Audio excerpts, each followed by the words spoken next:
Assalamualaikum warahmatullahi wabarakatuh. Perkenalkan, nama saya Zulkifli. Saya perwakilan dari kelompok 5. Di sini saya akan memperkenalkan nama-nama anggota saya, yaitu Fathah Jiko, Anggriani Gobel, Jumriyati Kadir, dan Fatma Ali. Yang dimulai dari Anggriani Gobel. Untuk Anggriani Gobel dipersilakan.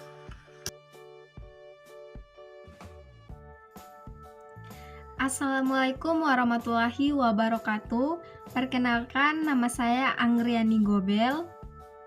Di video kali ini saya akan menjelaskan 3 pengertian, yaitu pertama pengertian statistik, yang kedua pengertian statistika, dan yang ketiga pengertian data statistik. Yang pertama ada pengertian statistik.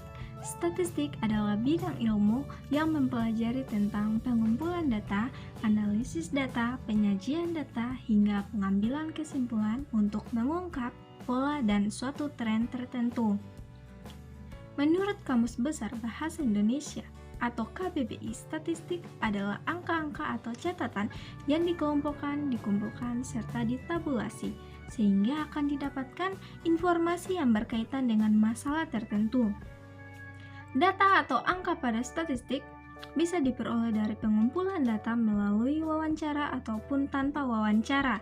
Karenanya, statistik pada dasarnya merupakan kumpulan data yang dihasilkan dari pengelolaan yang dipelajari dalam statistika. Ada menurut para ahli. Yang pertama ada Profesor Dr. Sujana MA, MSc. Statistik adalah suatu pengetahuan yang berhubungan dengan metode pengumpulan data, pengelolaan data, analisisnya, dan juga penarikan kesimpulan dengan berdasarkan kumpulan data serta penganalisis yang dilaksanakan. Yang kedua ada menurut Profesor Dr. Haji Agus Irianto. Statistik merupakan kumpulan cara ataupun juga aturan-aturan yang berhubungan dengan pengumpulan, pengelolaan atau analisis, penarikan kesimpulan atas data-data yang berbentuk angka dengan menggunakan suatu asumsi-asumsi tertentu.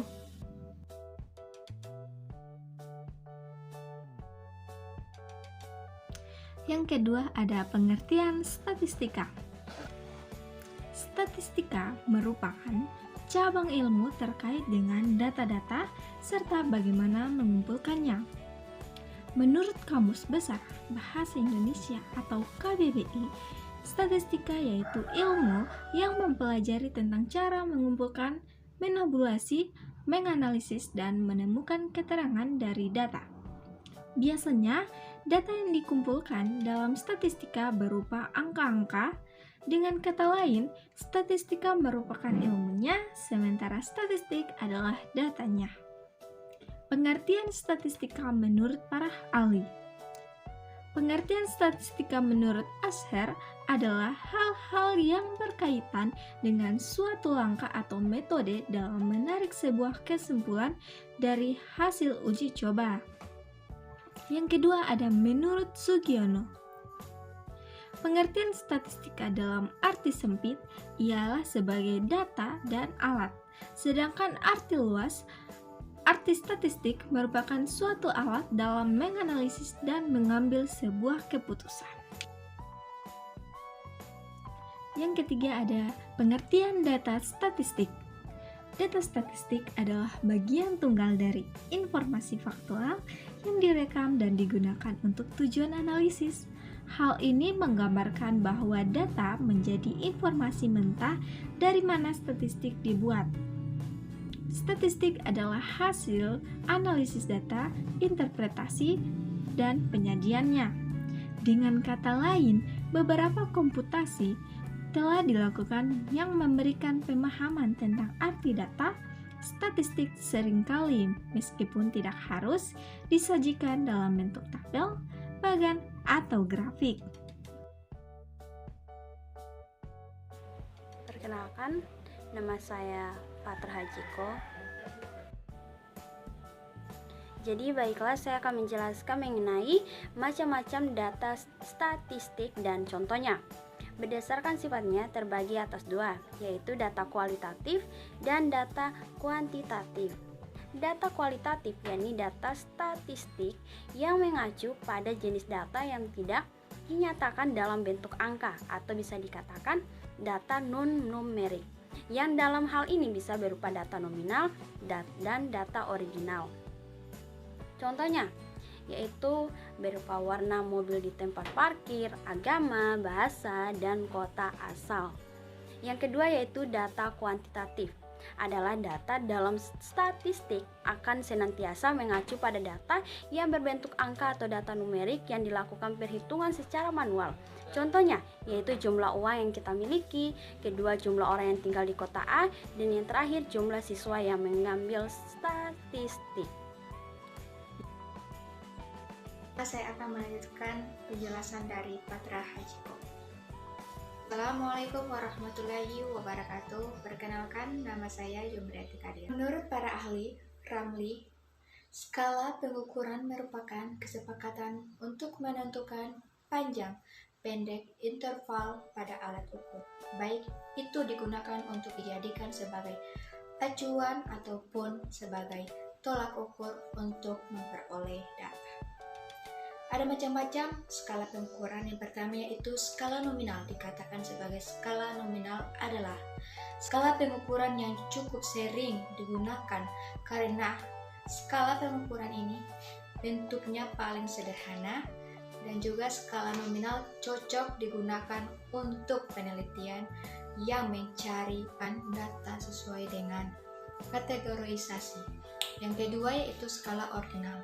Skala ordinal merupakan skala pengukuran yang menunjukkan jarak interval antar tingkatan tidak harus sama.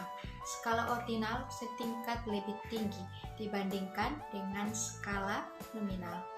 Skala ordinal pengkategorisasian disusun berdasarkan urutan terendah ke tingkat yang lebih tinggi. Contohnya, ordinal yaitu ordinal pertama, setiap kali memasang aplikasi di Google Play Store, kita sering mendapatkan tawaran atau memberikan penilaian. Ada yang bintang 5 sampai bintang 1. Bintang 5 artinya sangat puas atau memuaskan. Bintang 4 artinya puas. Bintang 3 artinya kurang puas. Dan bintang yang kedua yaitu tidak puas. Dan bintang pertama artinya sangat-sangat tidak puas. Yang ketiga yaitu skala interval pengertian. Skala interval merupakan skala pengukuran yang sering digunakan untuk menyatakan peringkat untuk antar tingkatan. Pada skala ini, interval tidak memiliki nilai nol. Nilai nol yang dimaksud hanya menggambarkan atau titik dalam skalanya saja. Contohnya, misalnya di kota Yogyakarta memiliki suhu 100 Celcius, kemudian di Semarang suhunya mencapai 150 Celcius, dan di Jakarta suhu udara di jam yang sama berada di angka 200. Dari situ dapat dikatakan bahwa selisih suhu daerah Semarang 50 Celcius lebih panas dibandingkan yang kota Jakarta. Terjadi selisih suhu daerah Jakarta dengan daerah Semarang, yaitu adalah 50 Celcius. Yang keempat, yaitu ada skala rasio.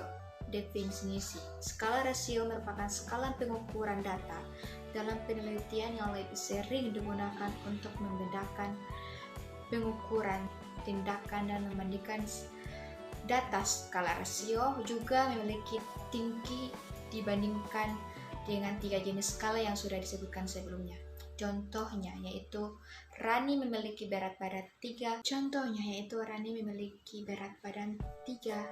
kg, Mila memiliki berat badan 60 kg. Maka dapat dikatakan bahwa berat badan Mila lebih berat dari 2 kali dibandingkan dengan berat badan Rani.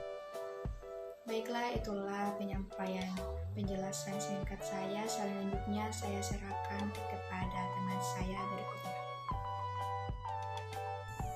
Assalamualaikum warahmatullahi wabarakatuh.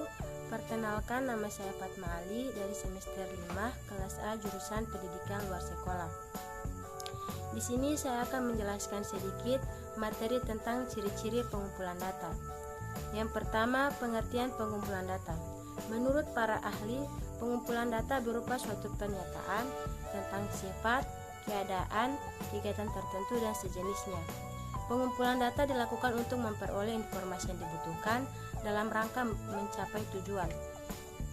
Sumber data dan metode pengumpulan data. Ada dua sumber data dan metode pengumpulan data. Dua hal tersebut yaitu yang pertama, data primer.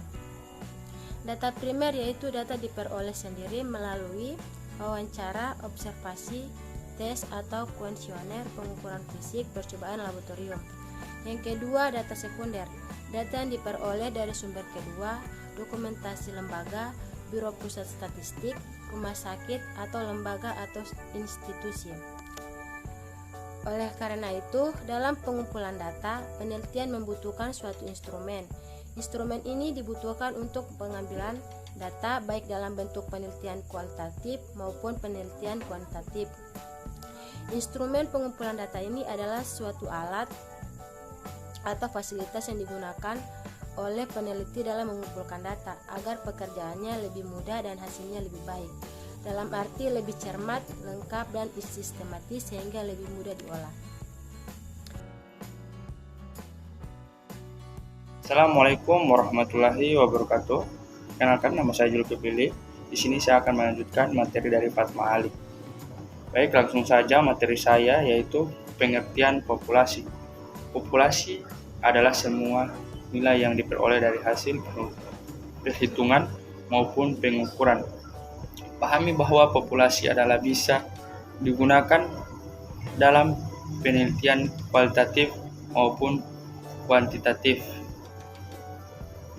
Pengertian populasi menurut para ahli Hadiri Nawawi 1983, pengertian populasi adalah keseluruhan objek penelitian yang terdiri atas manusia, hewan, benda-benda, tumbuh, peristiwa, gejala, ataupun nilai tes sebagai sumber data yang mempunyai karakteristik tertentu dalam suatu penelitian yang dilakukan.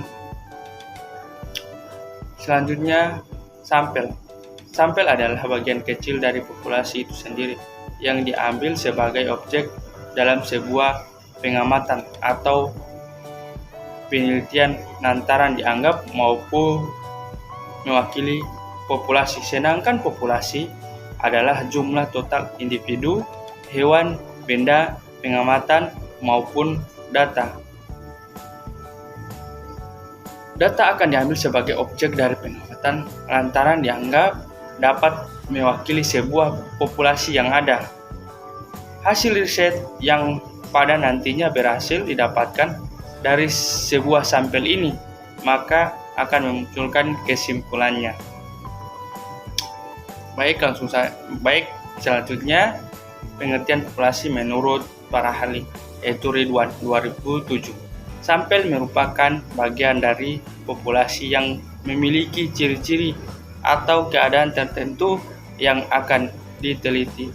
Sekian dari saya. Assalamualaikum warahmatullahi wabarakatuh.